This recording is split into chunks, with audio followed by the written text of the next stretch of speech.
કંઈ પણ ખાધા વગર જો તમારું શરીર ફૂલતું જતું હોય, તમારી સ્કિન અને વાળ ડ્રાય રહેતા હોય, વાળ ખરતા હોય, પીરિયડ્સ ઇરેગ્યુલર હોય કે થાક લાગતો હોય, તો આ બધા જ લક્ષણો બતાવે છે કે તમને હાઇપોથાઇરોઇડની તકલીફ છે.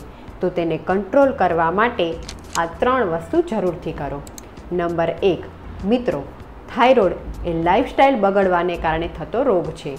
માટે તમારી લાઇફસ્ટાઇલને સુધારો અને સૂવા ઉઠવાનો સમય નિશ્ચિત રાખો. નંબર 2, રોજ 10 મિનિટ ઉજ્જૈ કે ભ્રામરી પ્રાણાયામ અવશ્ય કરો, જેની સીધી અસર થાઇરોઇડ ગ્રંથિ પર થાય છે અને તે ગળાની નસોને મજબૂત બનાવે છે. નંબર 3, ખોરાકમાં દૂધ અને દહીં ન લો અને ખોરાકમાં જીરાનો ઉપયોગ ખાસ કરો, જેમ કે જીરાનું પાણી બનાવીને લો અથવા તો જીરું અને સાકરનો મુખવાસ લો. મિત્રો, આ તો થયા ઘરગથ્થુ ઉપચાર, પણ જો તમે થાઇરોઇડને જડમૂળમાંથી મટાડવા માગો છો તો આયુર્વેદ ટ્રીટમેન્ટ જરૂરથી લો.